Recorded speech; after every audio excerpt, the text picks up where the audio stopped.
Twongeye kubaha ikaze mu makuru yacu yo kuri Great Rex, aho tugiye kurebera hamwe amateka yaranze General Patrick Nyamvumba.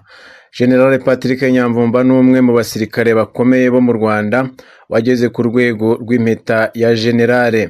Iki cyiciro agisangiye n'abandi batanu aribo General James Kabarebe, General Fred Ibingira, General Mubaraka Muganga, General Marcel Gatsinzi hamwe na General Jean Bosco Kazura ari nawe wamusimbuye.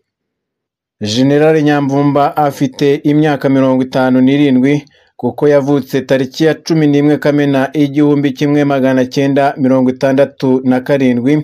Umwanya yahozeho nk'umugaba mukuru w'ingabo yaje kuwusimburwaho na General Jean Bosco Kazura.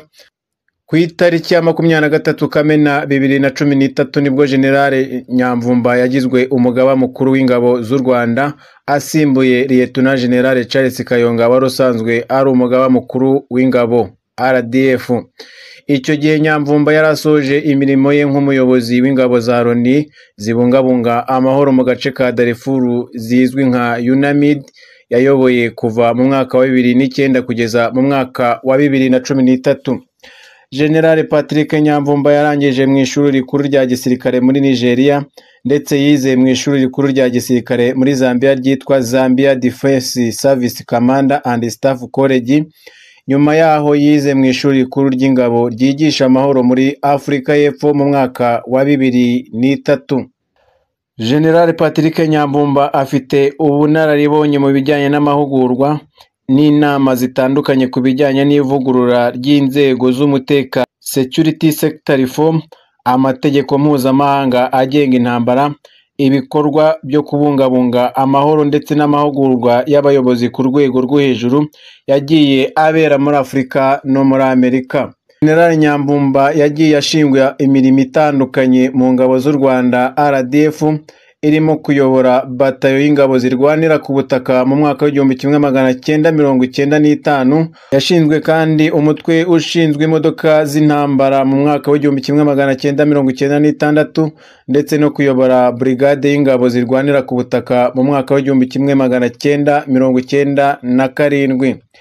Hagati y'1998 n'1999 yabaye umuyobozi ukuriye ibikorwa, igenamigambi n'imyitozo ku rwego rw'icyicaro gikuru cy'ingabo.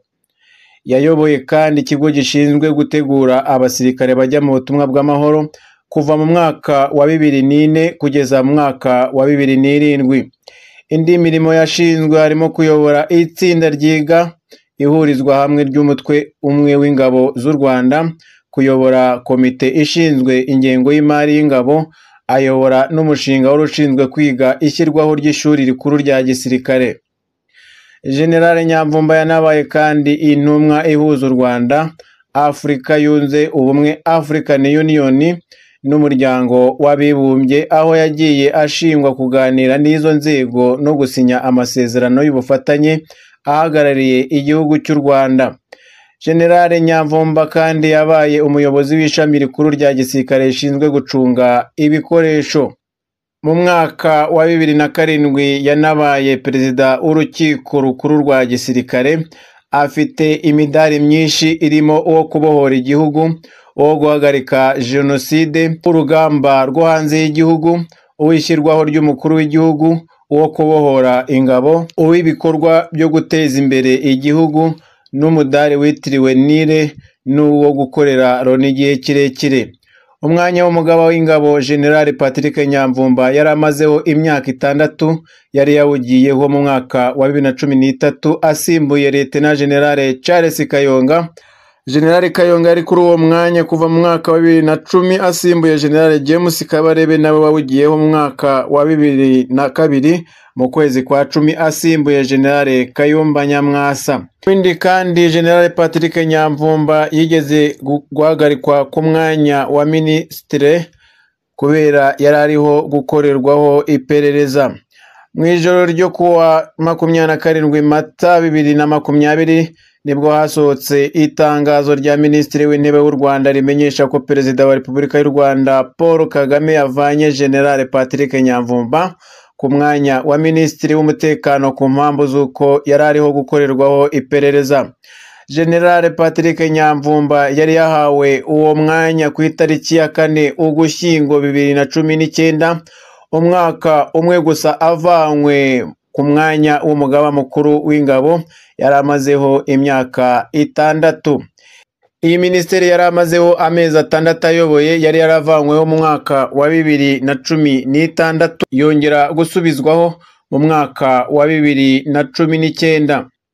General Patrick Nyamvumba mu ijoro ryakeye tariki ya 27 Gashyantare 2024 yagizwe ambasaderi muri Tanzania, naho Teta Gisa Rwigema umukobwa wa Fred Rwigema agirwa umuyobozi mukuru muri Minisiteri y'Ububanyi n'Amahanga n'Ubutwererane ushinzwe Afurika. Inama y'abaminisitiri yabereye mu biro by'umukuru w'igihugu Village Urugwiro yashyize mu myanya abayobozi batandukanye barimo General Patrick Nyamvumba wigeze kuba umugaba mukuru w'ingabo z'u Rwanda, ambasaderi muri Tanzania. General Patrick Nyamvumba yari amaze hafi imyaka 4 nta murimo n'umwe akora, ndetse bamwe bigeze kugenda bavuga amagambo atandukanye, arimo bavugaga ko afunze, abandi bakavuga ko yaba ari ahantu hatekanye. Nyuma y'imyaka hafi 5 asimbuwe mu nshingano zo kuba umugaba mukuru w'ingabo z'u Rwanda RDF. Dukomeze kubana mu makuru yacu ataha, mukora like, share ndetse na subscribe.